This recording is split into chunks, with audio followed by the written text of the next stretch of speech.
A'ja Wilson, the MVP of the WNBA. She was caught on tape preaching to, wagging her finger at, telling to Caitlin Clark her, white privilege. And so I think it's really just the fans, her fans, the Iowa fans, now the Indiana fans, disrespectful. I think there's a lot of racism when it comes to it. Did you see what just happened in the WNBA? Caitlin Clark, the rising star from Iowa, is shaking things up like never before. But here's the real shocker. Angel Reese and A'ja Wilson, two of the biggest names in women's basketball, are fuming. Why?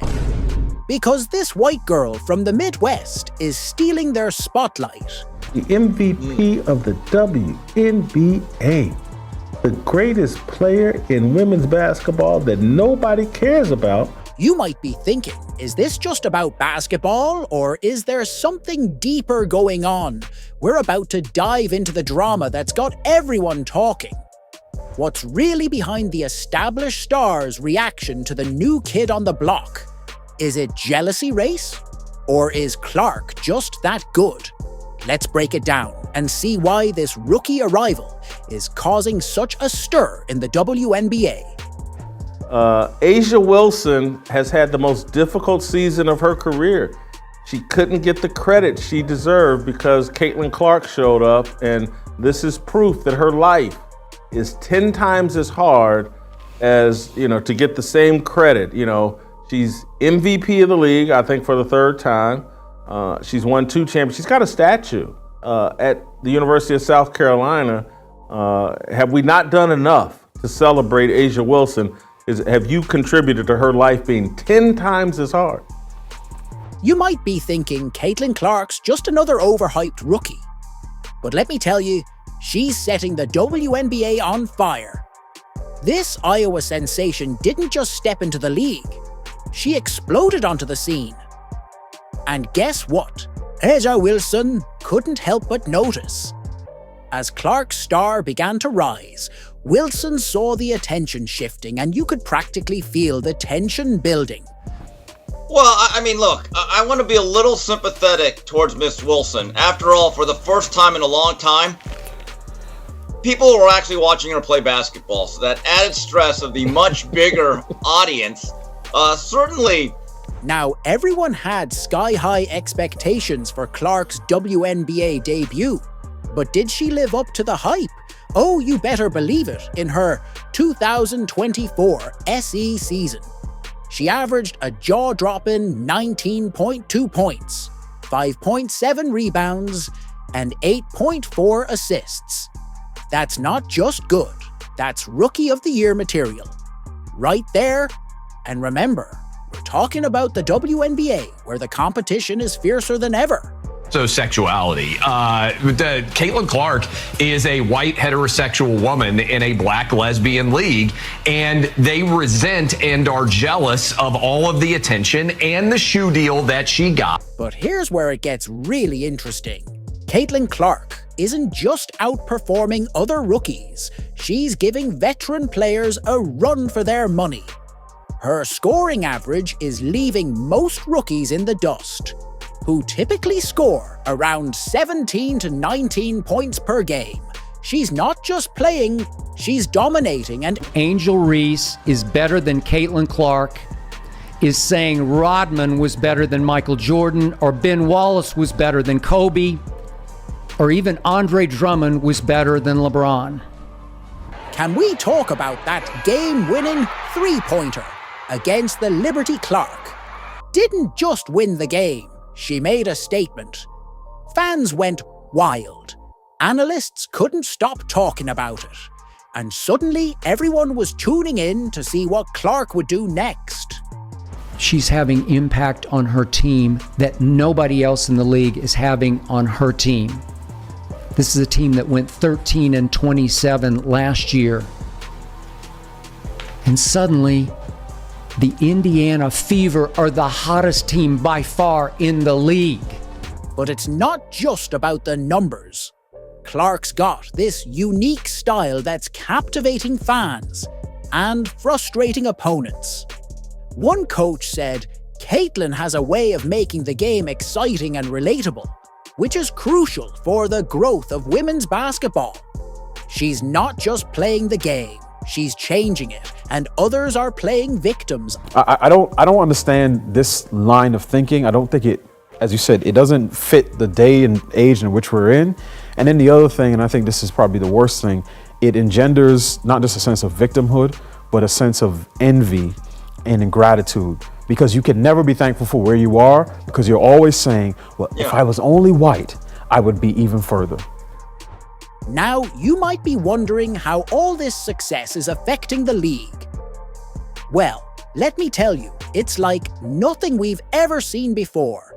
WNBA viewership is skyrocketing, attendance is up, Clark jerseys are flying off the shelves, social media is buzzing with Clark, highlights.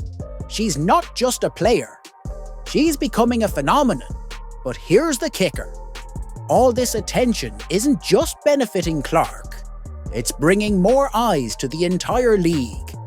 Even the players who might be feeling a bit jealous are getting more exposure. The rising tide of Clark's popularity is lifting all boats in the WNBA. There should be a hashtag now, Stop Asia Hate. But it's amazing, but this is the problem that a lot of people have with Caitlin Clark fans and supporters. They don't buy into it. And I'm going to mention this again.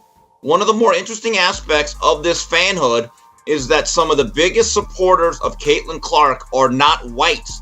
They're actually black males. So that has become something that for them, that word, problematic. And it's while Clark's star is rising, Aja Wilson and Angel Reese aren't sitting quietly on the sidelines. Their recent comments about Clark have fans buzzing. And it's not all positive what's really going on behind the scenes. Angel Reese, really unlikable. I mean, just really unlikable. And trust me, it's hard for most men to dislike a woman who puts her butt on display everywhere she goes. Aja Wilson and Angel Reese are no strangers to success. Wilson's a two-time WNBA MVP and Olympic gold medalist, while Reese led LSU to a national championship. In 2023, these women are at the top of their game. But now, they're in the spotlight for a different reason. Their comments about Caitlin Clark in white privilege. This is not hype. It's okay. It's okay. She can play. Yeah. Certain people, they're just polarizing. Yeah. There are going to be people a certain level. There are going to be a number of people that love them, and they're going to generate a certain level of hate, a vitriol. Always. But you look at the jersey sales, you look at the attendance, you look at the eyes that actually watching the game. Everything is up. You'd be foolish to think that there's not a correlation. Yeah. Let's break down what's happening. Wilson had a conversation with Kelsey Plum that got everyone talking. She said, "Paige reminds me a lot of you. She knows how her privilege has guided her to that point." Now, Wilson didn't mention Clark by name, but fans are connecting the dots. They're seeing this as a direct shot at Clark's rising popularity. Actually, let me roll the clip for you. Us as black women, Paige reminds me a lot of you. Like, you say you're not really about me. And she knows how her privilege has gotten her to that point. And also, like, she's good at basketball, obviously. But, like, she understands her privilege and like, pushes her over the top in a sense. It reminds me a lot of you. And I mean, that's a compliment. She knew that Caitlin would listen to this at some point. It must have been a direct message to Caitlin. I probably tend to think it wasn't even on accident. Knew she was being recorded, knew it would get out there. And it was, because I think this was a year ago, and it's gone viral now this week. But to me, it was a message being sent to Caitlin Clark. But it doesn't stop there. Angel Reese is stirring the pot too. She's claiming she's been the target of online harassment, saying multiple occasions, "People have made AI pictures of me, like naked." Reese is pointing the finger at Clark's fan base for this, but here's where it gets complicated. Some fans aren't buying it. They're looking at Reese's own social media presence and crying foul. Sexualized herself. And now, oh, I'm shocked. People are sexualizing me. And somehow she's connecting it to being a Caitlin Clark fan. I just don't see the connection. It's like everything bad that happens to me is somehow connected to Caitlin Clark. That's stupid, it's dishonest. She's just clout chasing. She's using Caitlin Clark. And then she goes, I don't think Caitlin Clark has hatred towards me. Now, you might be wondering how are fans reacting to all this? Well, it's like a social media firestorm out there. Some fans are rallying behind Wilson and Reese saying it's about time. Someone spoke up about privilege in sports. Others, they're not having it. They're accusing Reese of playing the victim and Wilson of being jealous of Clark. Success. What has Caitlin Clark done to you? Nothing. Well, I don't even understand what would motivate that comment. Caitlin Clark hasn't done anything. She goes out and plays basketball. I've never seen her trash talk. I've never seen her taunt Angel Reese. There's nothing there. But she's pretending like there is something there. There's one person who is driving all this, and it's Angel Reese. One fan didn't hold back, saying they think Angel Reese is jealous of Caitlin Clark. Ouch. But it's not just about taking sides. These comments are sparking some serious discussions about race, privilege and responsibility in women's basketball. The tension is building, and it's not just on the court anymore. Fans are starting to demand action. They want the WNBA to step up to address these issues head-on. They're calling for better player protection and fairer promotion. But so far, the league's been pretty quiet. I don't understand this. Many of these people, like Asia, are so used to being able to dispense and force white guilt upon others that when people don't comply, then it becomes something they can't even handle. Really. And so I just find this whole thing interesting about the television ratings and who's supporting and now people are leaving. This has become, Jason, and tell me if you agree or disagree. This NBA playoff ratings dip post Caitlin Clark is the sports version of white flight and gentrification. You hate it when they're here. You don't like their presence. Oh my God, look at what they're doing. They're so awful. Then when they leave, the Caitlin flight, oh my God, what do we do now? As the WNBA remains silent, a storm is brewing behind the scenes. What if I told you that the league's marketing strategy is about to undergo a massive overhaul? The reason why might surprise you. This is the danger of this league built around angry, social justice, lesbian feminists. The WNBA is in a tough spot, trying to keep everyone happy, but their efforts to promote both Caitlin Clark and established stars like A.E.L. Wilson and Angel Reese, it's not going over well with fans. People are calling out what they see as unfair treatment, and it's causing some serious backlash. This Caitlin Clark has nothing to do with that. You've made yourself a target. It's no different, Steve, than me saying, man, look at these negative comments I get on Twitter. It's Deion Sanders fans. No, it's not Deion Sanders fans. It's Jason Whitlock critics. You might be thinking, can't the WNBA just promote everyone equally well? It's not that simple. The league's marketing strategies have been put under a microscope, and fans aren't liking what they see. Some players are getting prime-time spots and flashy ads, while others feel like they're being left in the shadows, and guess what? Fans are noticing and they're not staying quiet about it. I feel like I'm getting hammered and everybody is physical with me, and opponents get away with things that other people don't get away with. That's what Caitlin Clark said. But here's where things get really interesting. Caitlin Clark just landed this massive Nike deal, and it's shaken up the whole league. We're talking big money. and even bigger implications for how the WNBA operates. This deal isn't just about shoes and jerseys. It's changing the game off the court too.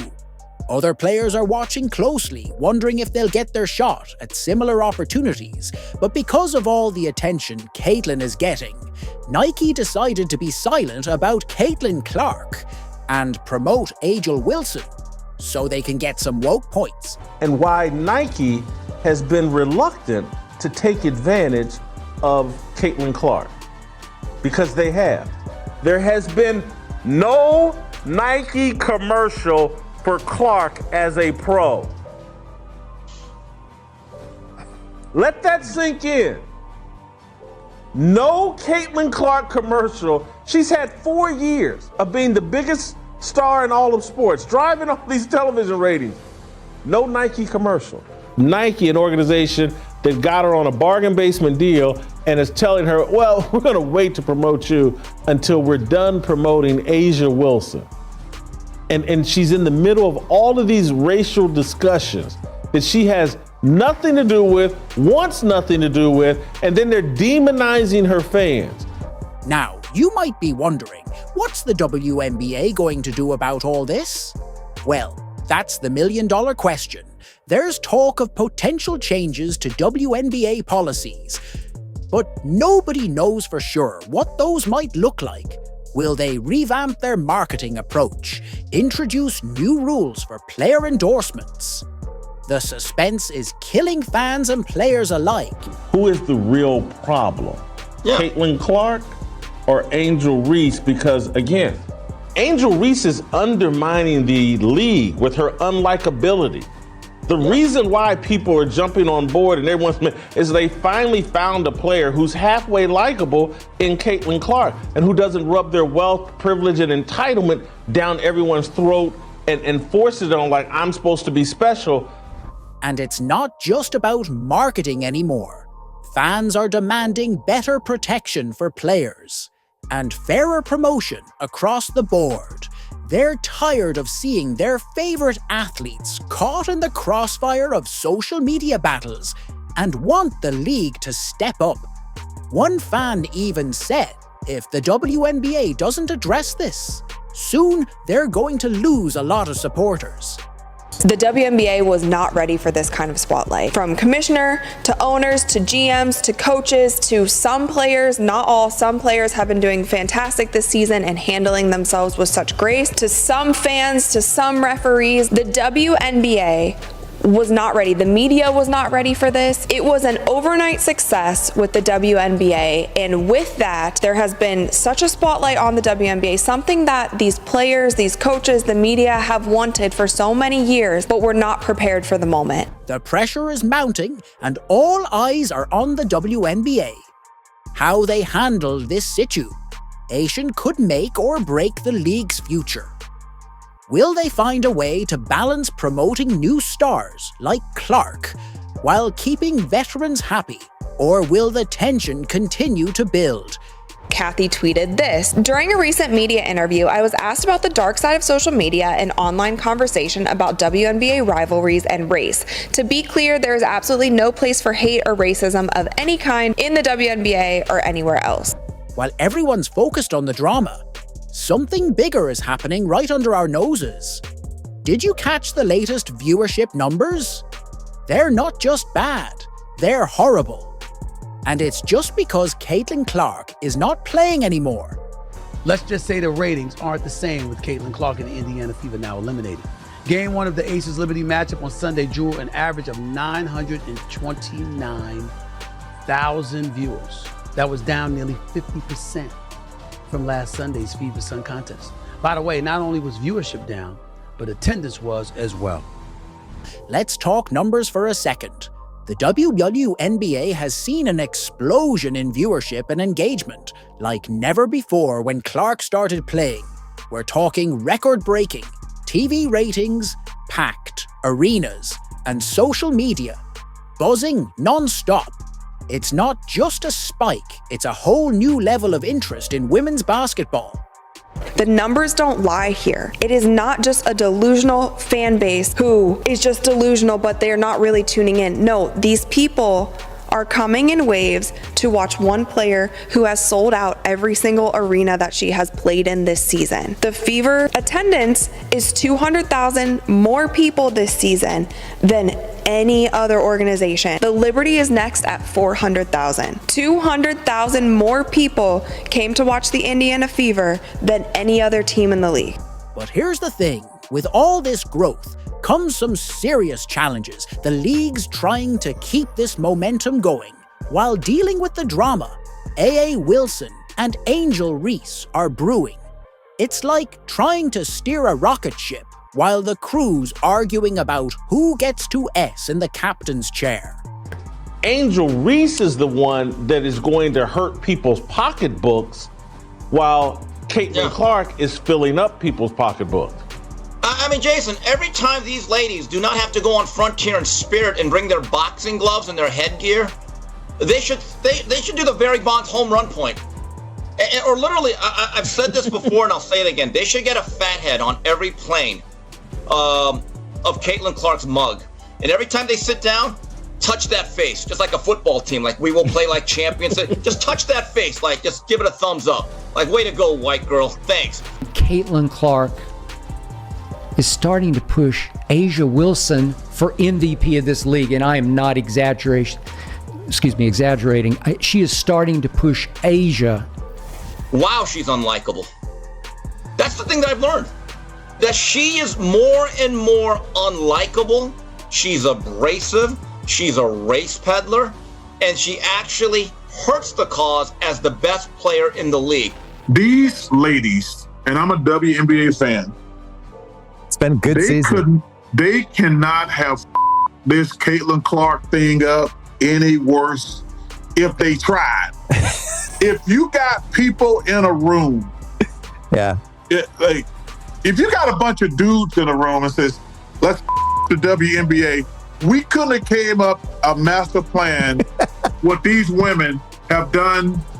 Take a look at this line chart. We can see the dip in 2021 because of COVID, and then this huge spike in 2024. If we look at this chart for the 2024 season, the Indiana Fever are pretty much blowing out every other team. They are averaging almost 16,000 per 39 games. So you say to yourself, damn, what is going on here?